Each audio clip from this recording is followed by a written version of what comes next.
Oke, kita masuk sejarah desain dan seni rupa nih. Kita awali dari zaman prasejarah dulu. Seni rupa telah ada sejak zaman prasejarah, seperti yang terlihat pada lukisan Goa di La Saux, Prancis. Karya-karya ini seringkali menggambarkan binatang dan aktivitas manusia pada zaman tersebut. Lalu kita maju sedikit ke zaman klasik. Pada zaman Yunani dan Romawi kuno, seni rupa berkembang dengan pesat. Patung-patung dan bangunan arsitektur yang megah mencerminkan kemajuan teknik dan estetika seni rupa pada zaman tersebut. Lalu kita lanjut ke abad pertengahan. Pada abad pertengahan, seni rupa banyak dipengaruhi oleh agama. Karya seni yang paling umum adalah mozaik dan jendela kaca Petri di gereja-gereja. Oke, selanjutnya kita masuk ke periode Renaissance. Nah, pada periode Renaissance ini membawa perubahan besar dalam seni rupa yang ditandai dengan kemunculan paradigma baru yang menekankan realisme, proporsi manusia, dan eksplorasi perspektif. Periode Renaissance yang dimulai pada akhir abad ke-14 di Italia dan berlangsung hingga abad ke-17 adalah satu momen paling penting dalam sejarah seni rupa. Pada masa ini, seniman mulai mengadopsi metode ilmiah dan studi mendalam mengenai anatomi manusia untuk menciptakan karya yang lebih realistis dan alami. Seniman terkenal seperti Leonardo da Vinci dan Michelangelo muncul pada era ini.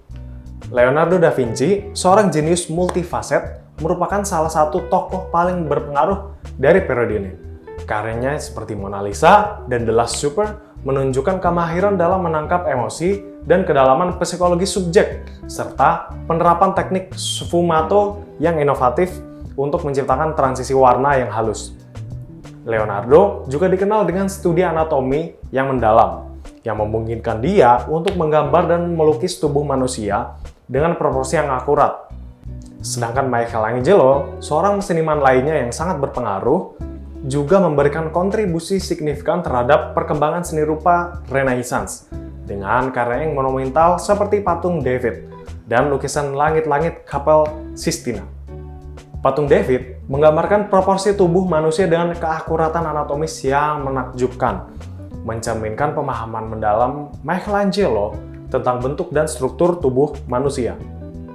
Sedangkan lukisan langit-langit Kapel Sistina dengan komposisi yang kompleks dan penggunaan perspektif yang terampil menunjukkan kekuatan narasi dan interpretasi religius dalam seni.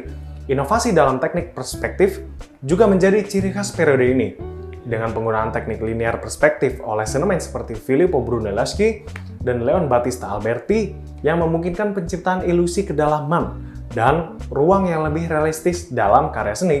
Periode Renaissance tidak hanya mempengaruhi seni rupa, tetapi juga berkontribusi pada perkembangan pemikiran humanis dan ilmiah, menginspirasi penemuan dan inovasi di berbagai bidang.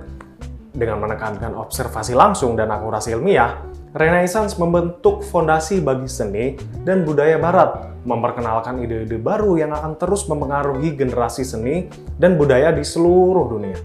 Renaissance merupakan periode penting yang membawa inovasi dalam realisme, proporsi manusia, dan perspektif dalam seni. Tokoh-tokoh seperti Leonardo da Vinci dan Michelangelo memainkan peran penting dalam perkembangan seni rupa, menciptakan karya yang menekankan observasi ilmiah dan akurasi yang terus mempengaruhi seni dan budaya di dunia barat. Nah, kesimpulannya adalah sejarah seni rupa dan desain menunjukkan perkembangan yang signifikan dari zaman prasejarah hingga Renaissance. Seni rupa telah ada sejak zaman prasejarah dengan lukisan Goa yang menggambarkan kehidupan awal manusia. Pada zaman klasik Yunani dan Romawi, seni rupa berkembang dengan teknik dan estetika yang maju.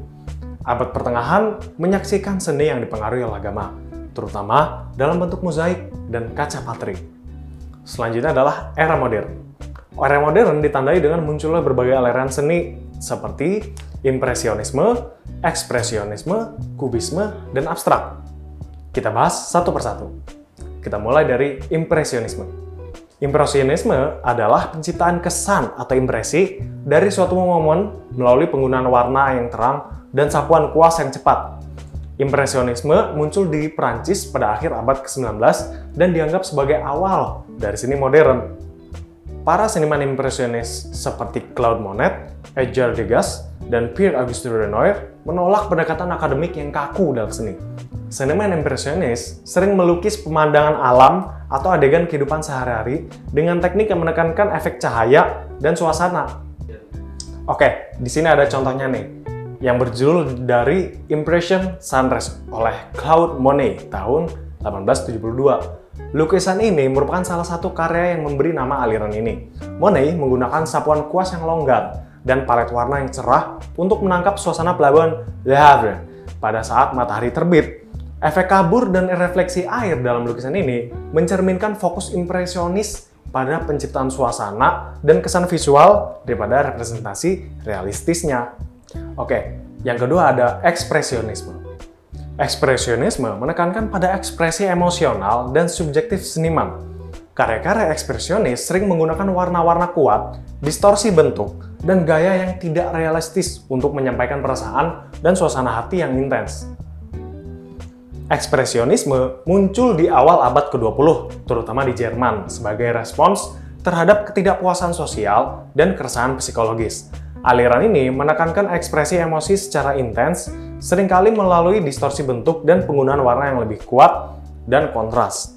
Seniman ekspresionis seperti Edvard Munch, Wassily Kandinsky, dan Ernst Ludwig Kirchner menggunakan seni sebagai sarana untuk menyampaikan perasaan batin, kegelisahan, dan kekacauan emosional. Karya-karya ekspresionis seringkali menggambarkan kondisi psikologis yang dalam dan menyentuh isu-isu sosial yang mendesak pada masanya.